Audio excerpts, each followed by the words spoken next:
This is the second video in the series of Intro to Modeling, recorded for my students in Game Modeling 1. In this video, I shall be tackling the dumpster, modeled from two reference images provided for each student. Dumpster silhouette F and dumpster silhouette L. The first thing we need to do is bring the images inside of 3ds Max. To do this, I'm going to find the dimensions of the image by right-clicking and going to their properties, followed by the details pane, where here I can see the image is 1280 by 720. In my front view, I'll create a plane by the same dimensions. This will ensure that there is no stretching or distorting in the image. In Max, the numbers are inverted. So instead of 1280 by 720, which gives us a plane of the wrong dimensions, we need simply invert the numbers to 1280 for width and a length of 720. To bring the image into Max, I'll simply open my browser, grab the image, and drag it onto the image plane. Next, I shall arrange the image plane so that it better suits the orientation in Max that I'd like to adhere. Currently, the ground plane bisects the image. I'll grab the image plane and drag it up until the wheels sit on the ground. Next, using the little white square, I can adjust the left and right orientation and position so that it too is directly down the center of the image. Next, I will move the image plane away from the grid, since the origin is where I'm going to be building my model of the dumpster. This will make sure that the reference plane is far enough away that they don't interfere with each other. To prevent moving the plane while modeling the dumpster and not being able to return it to its original position, we'll go and adjust the position of the dumpster by using its pivot point. Under the hierarchy panel, I'll turn on Affect Pivot Only, and I'll zero out the numbers, placing the pivot point at the origin. This way, if while modeling we accidentally move the dumpster to any position in 3D, we can return all numbers to 0, and our reference plane will return back to its original position. Next, I'll set up the side reference plane. To do this, I'll turn on my angle snaps, and I'll use rotation. Holding Shift, I'll rotate a duplicate of the plane to 90 degrees, ensuring that I select Copy from the pop-up option. Here too, I'll go and find my browser and drag the side image plane onto the side image plane. Since this image plane was created as a duplicate of the first, they both have their pivots at the origin, and thus this one need not be adjusted. I'll convert this to an editable poly, and I'll attach the first one. We now have one object that needs adjusting to the center pivot. Now, as an additional failsafe to ensure that we do not move the reference planes while modeling, I will right-click on them and go to their object properties. Here, I will enable Freeze from the interactivity section. This will ensure that we cannot select the image planes even by accident. Since this option will completely remove the visibility of our textures, we'll go down to where it says Show Frozen in Gray, and we'll disable this option. That way, our textures remain, and we are no longer able to select the reference planes. Starting in the left-hand viewport, I'll go and create a box that will be the beginning of our dumpster. I'll create it to about the right size from the left-hand side, and I'll adjust the height until it matches and about in the front view. Now, since the geometry completely obscures the reference plane, I'll hit Alt-X on my keyboard to enter X-ray mode and convert this object to an editable poly. I'm now ready to begin modeling. First, I'll make sure that my position of the back of the dumpster is accurate with the reference. I'll make sure that the front position is also accurate with the reference, and I'll make sure the bottom is accurate to the reference. The top is a different story, as the top has a slant to it. To achieve this slant, I'll simply select the two front vertices and drop them down. In the front view, I'll ensure that here too everything lines up. Next, we'll make the bevel that'll go around the lip of the dumpster. To do this, I'll first select the polygon that lives on top of the dumpster. Using the bevel options, we'll be able to bevel this into the right shape. Now, since this polygon is on an angle, it is going to try to come out at an angle. So no matter what I do, I'm going to remove the height. Next, I'll adjust the outline to be a positive number, scaling out until my polygon reaches the edge of where the bevel is. Here I'll hit the little green plus to accept my changes and continue beveling. This time, we no longer need an outline, so I'll zero out that number. We then need to add some height, but again, because this polygon is slanted towards the front, any value that we give it is going to slant the new polygon towards the front. So I'll simply bevel it at a height of 0. This will create the bevel, but will not move it away from its original position. This way, I can grab the little handle of my gizmo and move it directly upwards, giving us the proper bevel on the top of this object. Next, and in the top view, I'll grab the same top polygon and I'll create an inset. Here, switching to my wireframe so I can see the bevel that was just created for the top lip. I'm going to increase the inset amount until we've gone past what is the sides of our dumpster. This allows us to set how thick the metal will be for the sides, front, and back of the dumpster. Something like this looks about correct. So I'll hit OK and continue modeling. We now have the polygon ready to be extruded down and into the dumpster to create the interior. To do this, I will extrude using the settings, and once again, because of our angle, the polygon is going to go in the wrong direction. I'll extrude it a value of 0, and then, using the little blue handle, I'll move it straight down. Now we've run into an issue where the polygon is not flat at the bottom. To fix this, we are going to be using the Make Planar options. Now first, up and down in 3ds Max should be the Z, but when I hit the Z button, it appears to have done nothing. What it has done is it actually lined things up left and right. Left and right here should be along X, and X does not do that. It aligns things around the front and back. This should be Y. Y, in turn, will do the height. Now, it is possible to continue modeling using these tools in this way, but I find it a little bit easier, since I already know where X, Y, and Z are in relation to my world, to change the X, Y, and Z on my object to match the world. The reason that this has occurred has to do with the viewport in which we created the first box. In Max, when you create an object from the left viewport, that sets the footprint of the object, or its X and Y values, to be along the ZY axis. Height is then determined by how far away from that center line you draw. This does not match the world axis. To reset this on our dumpster, I'm going to go to the Utilities panel, denoted by a little hammer. Here, from the list, I will find Reset X-Form, which stands for Reset Transforms. Here, I will select this option and select the Reset Selected. When I select this button, you should see the gizmo alter on my object. What this has done is this has created a little orange box around my dumpster that is essentially reversing all of the orientations and scales that have been done to this object.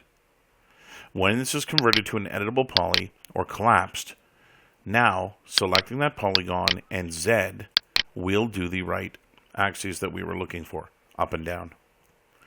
This need only be done once to a model. Next, I'll drop the bottom down until I've got an adequate thickness for the bottom. The next thing I need to do is add the bumpers that live in the front and back of the dumpster body. To do this, I will select one edge going vertically along the outside of the dumpster. Using the ring button, it will select every edge going all the way around the object, and then Connect will join them. Here, I will say OK, and if in my left-hand viewport, I will hit again the Z button to arrange this thing horizontally. I'll place it in position, grab another ring, add another connection, and put it in place. And for a third time, grabbing an edge, hitting ring, connecting, and keeping this in the right place as well. I now have the topology needed to create the bumpers. The first, second, and the rear bumper. In my left-hand viewport, I'll use the extrude options and set the extrude height so that it matches the reference. I'll hit the green check mark to accept my changes and continue modeling. Next, I need to clean any wasted topology that appears on my model. Before I do this, it's important to note that we have only a half dumpster. When viewing this from the front, you can see that our dumpster starts at the halfway point of the image and extends all the way to the end. I need to correct this and actually have my dumpster go the entire width. This was the reason that the dumpster was created in the left-hand viewport. It aligned the polygons down the left-hand side along with the center of the world. However, in my process of modeling, it did go and create more polygons that I need. I will marquee select all of those along the left-hand side, and then marquee select with Alt to remove anything from the right-hand side. I should now have the polygons that are no longer needed for the dumpster. Hitting delete on my keyboard will remove them, and we can now actually see the half of the dumpster. In my front viewport, I will again grab all of the vertices on the left-hand side, and I will align them in X, using again the planar alignment tool. Next, I will ensure that after alignment, all of these values sit on 0. This makes sure that once again, they were lined up with the center of the world. Next, I will begin to clean. Hitting Alt-Q or using the light bulb isolation button at the bottom of your viewport, we can remove the image planes so that we don't have to have them obstruct our view of the dumpster. I need to remove anything that is currently not aiding in creating the shape of our dumpster. Vertices, edges, and polygons that do not deform the shape of our model are unnecessary. This vertex, which was created originally by the size of the dumpster, was made redundant by extruding the bumper, so it can be target welded into the front. Over on the left-hand side, there are many edges here and vertices that are no longer helping create the shape. These edges and vertices were created to create the bumpers in the front, but those bumpers don't exist in the back. Since there are many vertices here that need cleaning, it's actually a little bit easier to use a different tool. Here, I will turn on my edge constraints. This prohibits vertices from moving anywhere that is not on an edge that they are connected to. With that selected, I will just drag this first row all the way up. I'll grab the next row and drag it all the way down. I can then go and drag the last corner back into position. Now, should I select every vertice on my object using the marquee selection option, we can see that there are 49 vertices on this object. Upon hitting the weld option, you can see that 42 now exist. The vertices that were once there have now been welded into their counterparts, and we no longer have as much waste. If we take a look at the bottom, we can see there are 2 more vertices that need cleaning. One on either side of the front and back. Again, I will select every vertex, see that there are still 42, weld again, and there are now 40. Next, we'll create the missing side of our dumpster. To do this, I will use a modifier by the name of symmetry. Symmetry by default uses the X copying from the positive to the negative side. Since this is the arrangement of our dumpster, automatically we get the second half of the dumpster. If you do not get these results, simply try changing the axis that you are symmetrying along, and also try using the flip button to copy from an opposing side. If I wanted to copy instead from the positive side into the negative side, I could flip the direction of the mirror, which would then copy the negative side into the positive side. This obviously is not what we're interested in. When pleased with the results, you need simply only collapse your modifier back down into an editable poly, and we now have another edge to clean. The symmetry modifier left behind an edge along the symmetry mirror. This edge too is not needed. Holding Control, I can hit the Remove button to remove both the edge and the vertices that it left behind. We now have a very clean dumpster body. Moving on to the next element, we have the handle. Unlike the dumpster body, where the front and the side view of our image planes were enough to model this object, the handle only appears in the front view. In the side view, there is no indication of the handle. Because of this, we need additional resources. Opening up a browser and going to Google, looking for dumpsters, I have found an image plane that looks very much like the dumpster we are modeling. Here, I will open this image in a new tab so I can see it as large as possible, and I can see the actual design of this handle appears to be a hollowed out box with 6 fins, 3 living on top, 3 on the bottom. The fins are not evenly spread throughout the distance. One is quite close to the front, one quite close to the back, and the central one does appear to be along the center. This now fills in the information that was missing from our blueprints. So, I can now begin to model the handle. I will start in the front viewport, where I will create a box about the dimensions of the handle. Since I know this is not where I need this object to be, I will convert it to an editable poly and then begin modifying it. First, the inner polygon, which should be against the dumpster, we need to find out where that polygon should live in 3D space. If I select the side of my dumpster and grab any polygon that lives on that side, we can see that in X, that value is negative 26.203. So I'll grab this, copying it, returning back to the box that will become the handle, selecting that polygon, and pasting that value of negative 296.203 in place. Now, this polygon is flush with the rest of the object. Next, we'll do the same thing with the front plane. I'll select the main body of the dumpster, grab a polygon that lives in the front, copy its Y value, since Y is the frontward direction. I'll return back to the handle object, select the front plane, and paste the Y value in. Excellent. Finally, the back. I'll select the back of the dumpster, select the back plane, grab its Y value, and again return to the handle object, grabbing the polygon and placing the Y value. Our handle object is now properly placed against the dumpster. We can continue modeling. Using Alt-X, I've gone back into X-ray mode so that I can again see the silhouette of my object. The first thing I need to model is the bevel that occurs on each corner. To do this, I will grab the 2 edges, and I will find the chamfer option and split them until they match the shape in the reference. Next, I need to create the hollow. I'll grab the front and the back. I will inset them, using the slider to make sure that the inset matches the reference, and then using the green check mark, I will accept my changes. I will then hit bevel, or bridge rather, to bridge these 2 polygons together and seal up the hole with new polygons.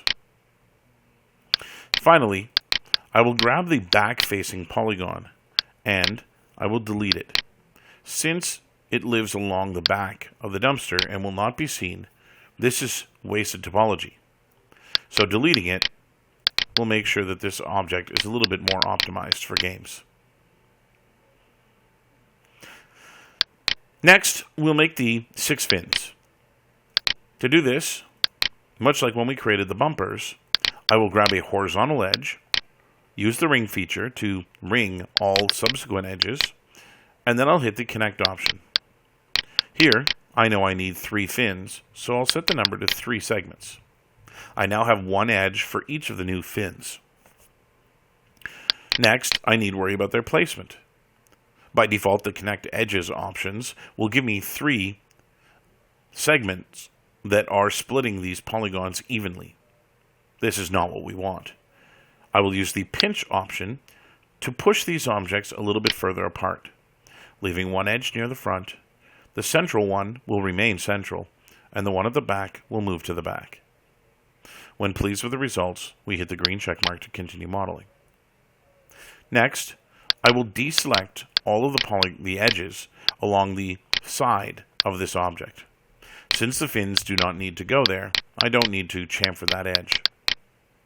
I'll then go to the chamfer options, and I will set the thickness to match the thickness of the fin that I wish to model. Here too, I can see that I actually don't need the additional edge here. So I will go, while with the tool still enabled, using Alt, and remove the additional edges that don't need to be chamfered. Only the top face need be chamfered, and the bottom face. At this point, I will hit the green check mark to continue modeling. Next, we'll clean up our vertices that were left behind by the chamfer, here using target weld. I will click on a vertex I would like to move. I'll get my little pick whip, and I'll click on the vertex whose position I want it to move to. Click and click from where it currently is to its final position. Once all 6 have been cleaned, we can move on to creating the fins. In polygon mode, I will select all 6 polygons where the fins are going to be created, and I will use the extrude options here in the front view to get the height accurate. With the height in place, I will hit OK. And now we have rectangular fins. Since the fins are meant to be triangular, we'll remove the front corner edge by holding Control and Remove to triangulate the object.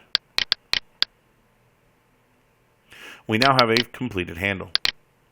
Again, I will go into my polygons and ensure that I have not left behind anything that is flush with the dumpster.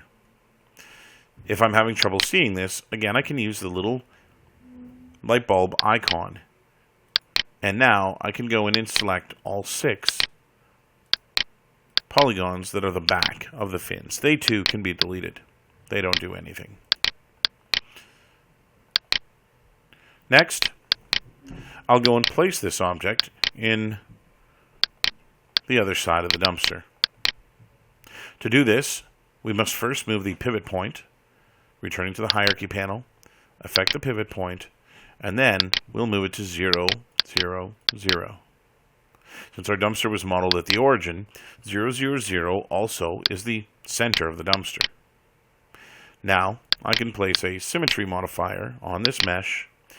Using flip, I can then copy from the negative side where I modeled the handle to the positive side and convert it to an editable poly.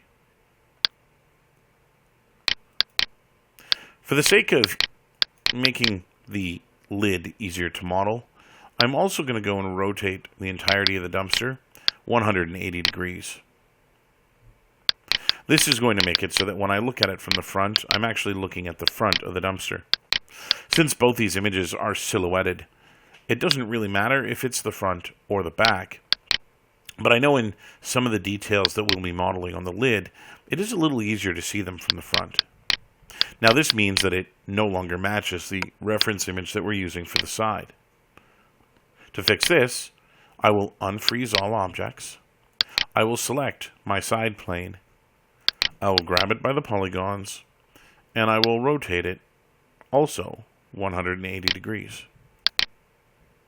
Now if I go to my left view, I can see that it is no longer in place. This is because the image of the dumpster is not centered within the geometry. So, I will also grab this image plane.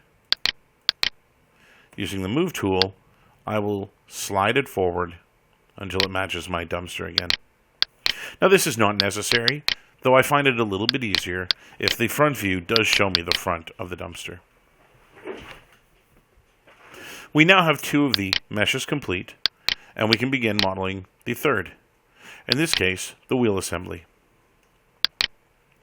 To create the wheel assembly, I will start with the wheel, work my way into the axle, and then into the fork, and then into the bracket. This is going to be the easiest way of modeling. First, we have a wheel that has 3 gaps between the spokes and 3 spokes. This makes it easy to figure out exactly how many dimensions or how many parameters we must adjust on our cylinder to create the wheel. First, I can see that the width of the gap between the spokes appears to be twice as wide as the spoke itself. This means that there are 3 even sections that make up both the gap and spoke. With those 3 even sections be repeating 3 times, I know that whatever number of sides my cylinder has, it must be divisible by 9. With 9 being an odd number and not looking so nice, 18 is the first number we can use. Here in Max, the default number of sides on a cylinder happens to be 18.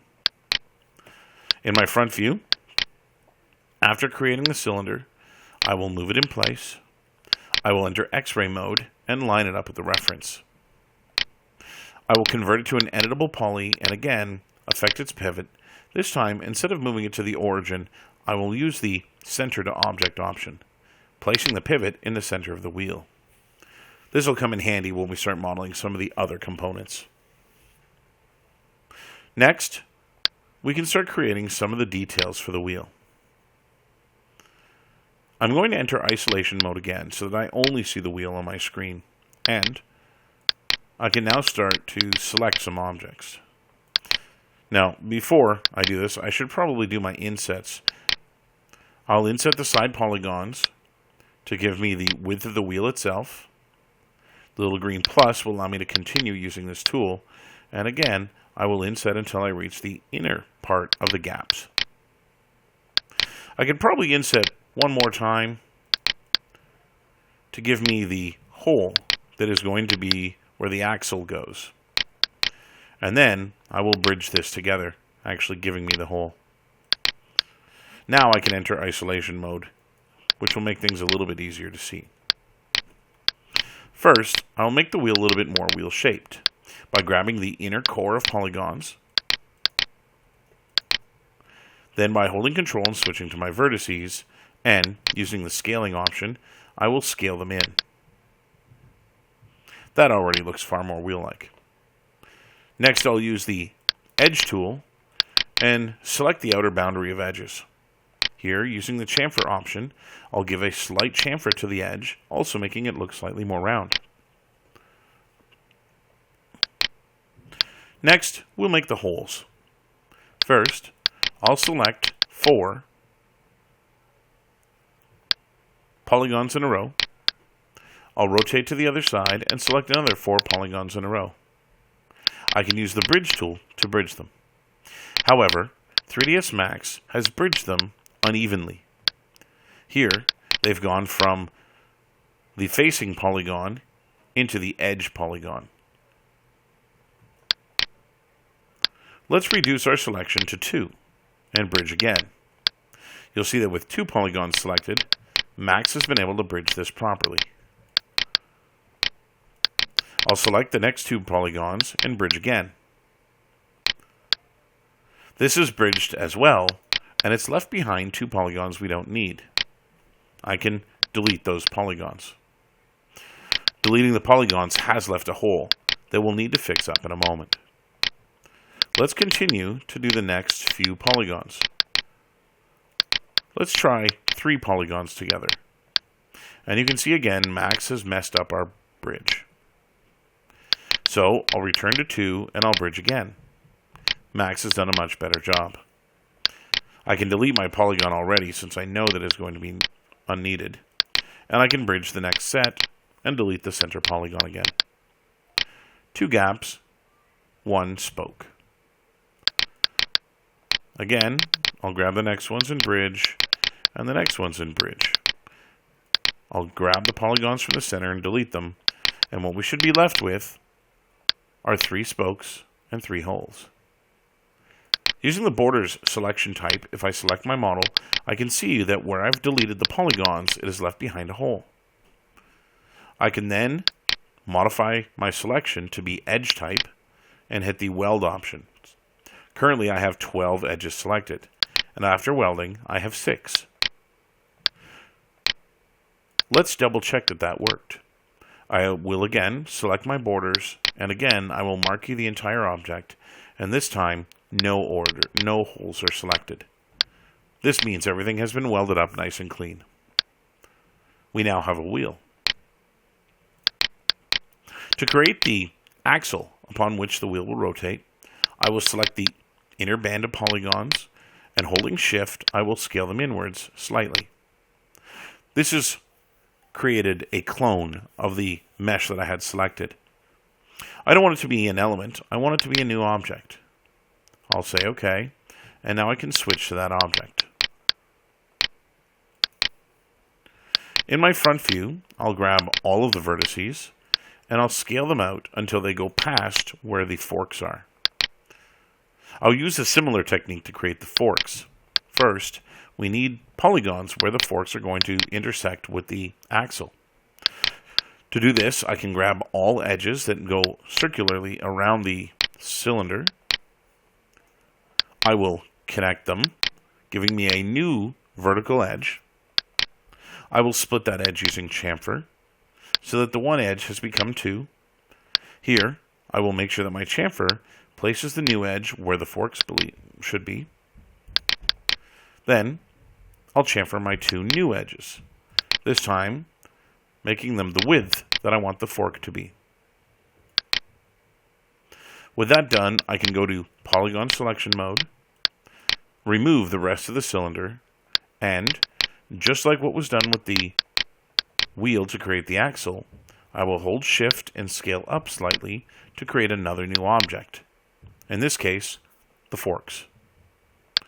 Now, since I don't need the topology used to create the forks, I will return to Edge Mode, which has remembered what edges were selected, and using Control, I will hit Remove to remove the unneeded vertices. We'll come back to the axle. Next, we have the forks. To model these, I will go to my left view, I will select all of the polygons, and I will extrude them. This is not the effect we're looking for, so I'll use the drop-down menu to create a local normal selection. I can see that the polygons are also being extruded past the center point and out the other side, which means my selection is far too big. I will zero it out, and I will extrude them negatively.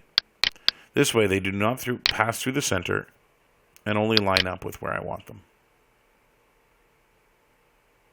I will hit the green plus to accept my changes and continue extruding.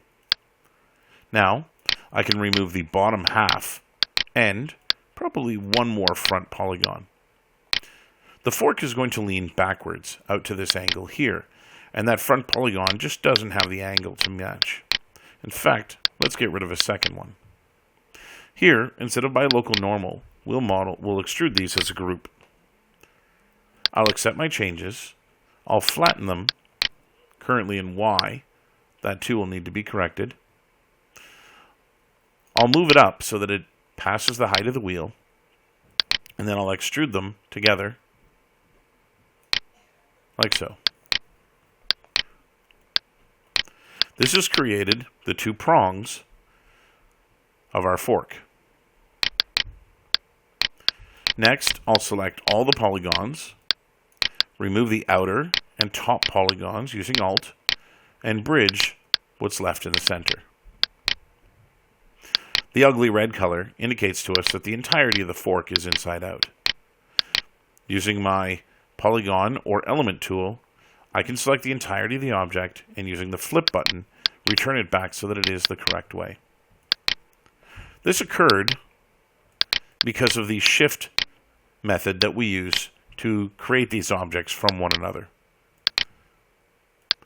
Returning to the axle, I'll grab the borders. Again, I'll bring them in. I'll go back to borders and cap them.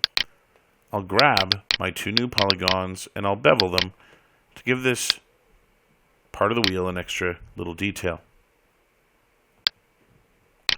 I'll accept my bevel and continue beveling, and then I'll remove the height. Then, collapse will get rid of my n-gons. We now have the axle in place. There are a lot of wasted edges and vertices on the fork. To clean that up, I will go to my side view. I will turn on my edge constraints to stop the vertices from leaving the object, and I will move the vertices towards one of the corners.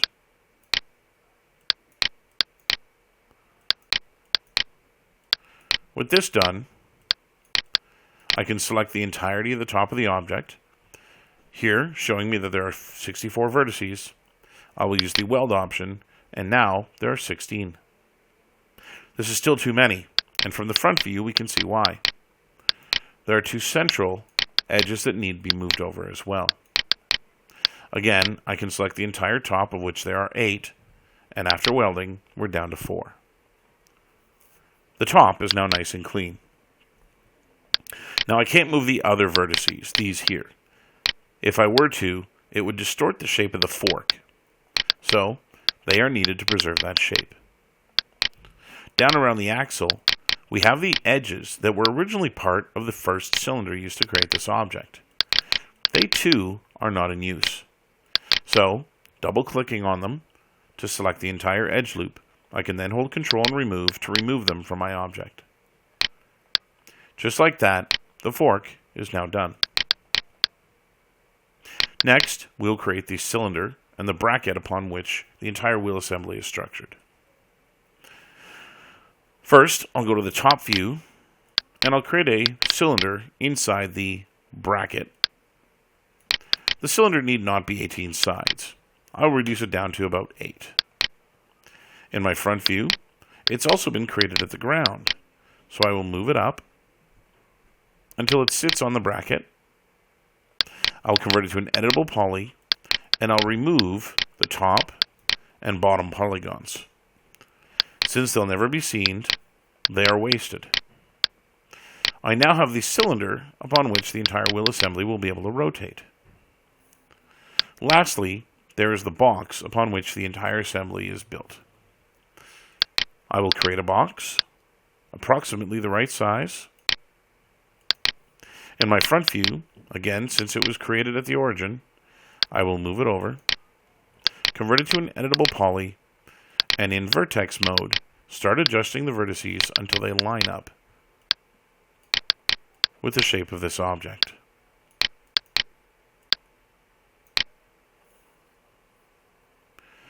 I'll do the same thing here in left, moving the vertices until they line up with my reference.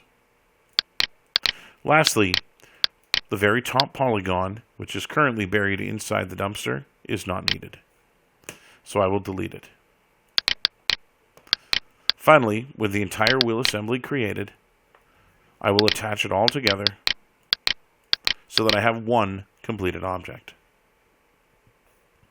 In my left view, I will hold Shift and drag the completed assembly to the back, creating a new copy, which I will then attach to the front. I shall affect my pivot point, placing it at the origin, which allows me to then create the symmetry using our symmetry modifier. The symmetry here needs to be in X, so that it creates the wheels on the other side. X, however, appears to work in the opposite direction. This again is due to the fact that the box, which was the parent object that everything in the wheel assembly was attached to, was created in the left view. I'll delete the symmetry modifier and I'll reset the X form, converting it to an editable poly, and I'll replace my symmetry modifier. X now puts the objects in the right place. I'll collapse my modifier, and now we can make the lid. To begin making the lid, I will start with the axle upon which the lid is rotating. I will then create the bracket, which holds the axle to the dumpster body, and then we'll create the lid itself. Starting in the left view and zooming in on the position of the axle, I will go create a cylinder about 12 sides, maybe 10. We'll reduce it down a little bit. I'll convert this to an editable poly, and in my front view, I can start positioning it a little bit better. First, I can see that I missed the width by quite a bit. This is due to the fact that there's a flange on the end of the axle. Now with the width correct, I can grab the vertices on the outside and bring them to the beginning of the flange. Next, I'll grab the outer polygon, bevel it, increasing both height and outline. I'll accept my changes and continue beveling, and then I'll remove the outline and only increase the height. Lastly, I'll create a second extrusion, this time only going inwards using the outline. When completed, I'll collapse that to remove the end-gon. I should also remember that there is a polygon created at the center point that is not needed. Next, just like what was done with the axle, we'll create another edge loop. Here, I'll move it over to the position where it should be. I'll chamfer it to create the thickness. I'll grab the polygons. Then, holding Shift, I'll scale them out to create my new object.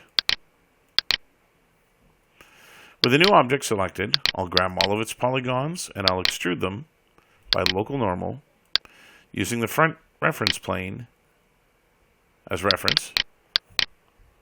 I now have the radial part of the bracket. If I deselect the entire top of it, I can extrude again, this time by group, accept my changes, and merge down the polygons. Next, I'll enter my left view again, bring the polygons inside the bracket, and I'll begin cleaning. Again, I'll turn on my edge constraints to facilitate snapping. I'll weld all 12 vertices to return back down to 4, and then I can bring the back vertices up to match the incline. This way we're not burying too many polygons inside the dumpster itself. Lastly, I'll remove the edges created by the cylinder using Control and Backspace, or Control and Remove. I can then bridge the two holes, and we now have our bracket. Returning to the axle and my edge selection, I will also Control Backspace to remove the edges used to create that object. Next, I'll symmetry my bracket.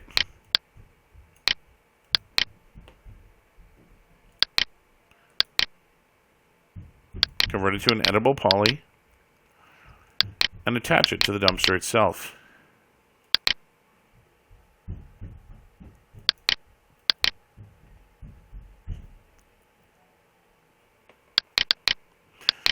This will make the bracket part of the dumpster.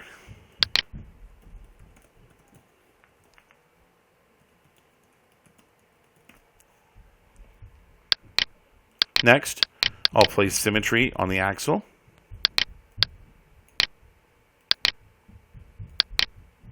And convert it to an editable poly. I must remember to remove the edge created by the symmetry.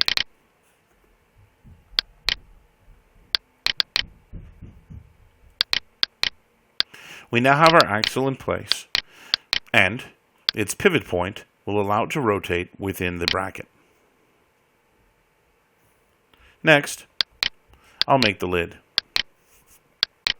Modeling the lid at the incline that it's currently at will be far more difficult than modeling it fairly straight. So, I'll model it straight and then rotate it into position.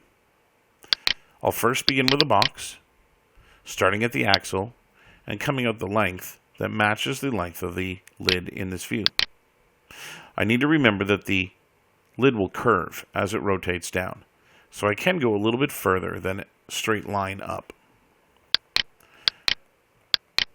In my front view, I'll convert it to an editable poly, enter vertex mode, and I will move the central vertices away from the center, This will ensure that we get two lids separated by a small gap. And I'll move the outer vertices all the way back out to just before the bracket. The lid is now the right dimensions. It's only just missing the details. From the left, we can see that those details are 2 bevels. And from the front, we can see that there are 3 sets of these 2 bevels. We'll make them all together. First, we need to create the number of edges needed to create the bevels. This will be done by selecting the edges, hitting connect, and changing the number to 6. Since connect has evenly distributed the edges, we now need to move them so that they line up with our reference plane.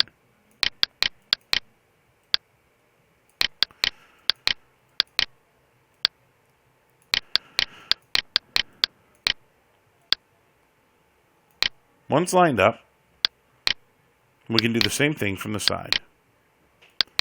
I'll grab, using the marquee, all the way through, and then I'll add a connection. Here I need 1 for the front bevel, 1 for the second front bevel, 1 for the rear, and 1 for the second rear.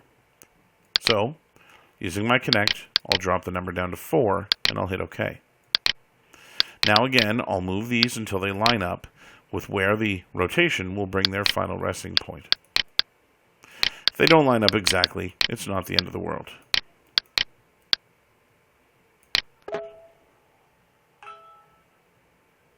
That looks about right.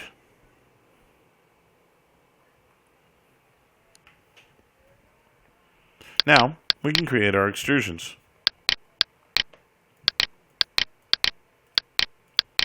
I'll select the 6 polygons that make up the bumpers, and using the side reference as and references to how high they should go, I'll hit extrude. I'll bring them up. I'll hit the green plus to continue extruding, and then I'll remove the front and back, and I'll accept my changes. We now have our 2 steps. I'll slant them back to match the angle in the reference image, and I'll slant the 2 ones at the back forward so they match as well. This has now given us the proper shape for the dumpster lid. However, there is a tremendous amount of wasted topology, both edges and vertices, on this object. I'll enter isolation mode and we'll begin cleaning. First, I will remove the entire bottom of this object. There's a lot of topology here created by the edges used to create the bevels, and none of it is required on the bottom. We will need to recreate the bottom, but that'll be easier to do once we've cleaned up the rest of the topology. In the left-hand view, I can go to my vertices, I can turn on my edge constraints to snap them to the shape, and I can begin moving vertices around. Here I can see the front and back have additional vertices that need to be moved. Also, there's a second row of vertices created for the second bevel. These 2 can be moved forward, and these ones back. We should now have far more clean topology here.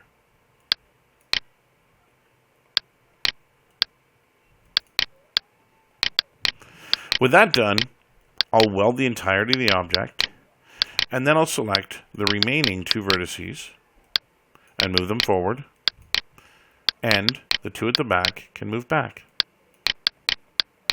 Again, I'll select all of them and weld, and we're cleaner on the sides. We now need to clean up the front and the back. To clean up the front, I'll grab the vertices from the front bevel and move them out to the corners. First the outer edge, followed by the inner. I'll do the same thing at the back. First with the outer, sliding it to the corner, and then with the inner, repeating the process. Next, we have a central couple edges used to create that bumper. Since we cannot move these over because it'll create a very long triangle, it's much easier to just grab these edges and collapse them, giving us a very clean center line. This makes it clean as it's going to get.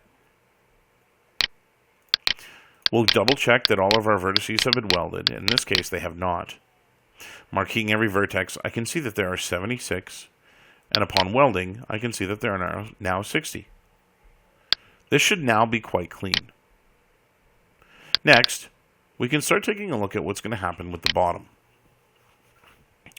Since I know the way that this was built was that it was probably heated up and formed over a mold, the underside of the lid probably looks a lot like the upper side of the lid, only in inverse. Now, that's currently what it looks like. Only if we take a render of our object, you'll see that we can see all the way through it. This is because polygons only have one side. Even if in Max, it draws that second side the same way. I'm going to use a modifier here called shell. And shell will create the inner part of our lid to match the outer part. First, the default amount shell is creating is 1 with outer. We don't want outer, we want inner. So I'll increase the value, and again, I'm going to make sure I'm watching what I'm doing. Probably a value of 2 will work quite nicely. Next, if we go into wireframe and we look at this from above, we're going to start to see some weird angles happening. This is again because of the way that the shell modifier works. Down on the bottom, I'm going to straighten corners. This is going to ensure that the mesh doesn't deform under the shelling process. I'll convert this to an editable poly and return back to my object. Since the lid's pivot point is not in the right place for it to work properly, I'll grab the axle and I'll attach the lid. I'll also go and place a symmetry modifier on, make sure I'm symmetrying in the right axis, convert it to an editable poly, and remove, again, the additional edge. I now have a lid whose pivot lines up with the rear axle that allows me to rotate it into place.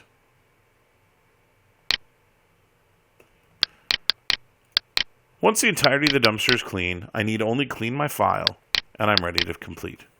First, I'll delete the reference images. Second, I'll name all my objects. Hitting H on the keyboard, I can see that the objects have all improperly been named or inherited their names from their base primitives. Starting with box 001, which in this case is the dumpster body, I'll go and name it dumpster body. Spelling is important. H on my keyboard, again, I'll grab box 2. In this case, it's the dumpster handles.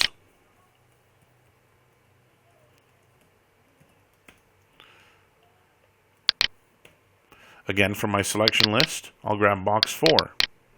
These are the wheels.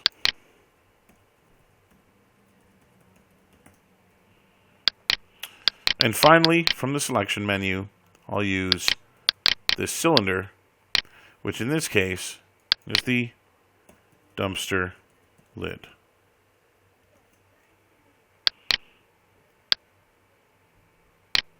Again, I will double check that all assets have been named. Dumpster body, dumpster handles, dumpster lid, dumpster wheels.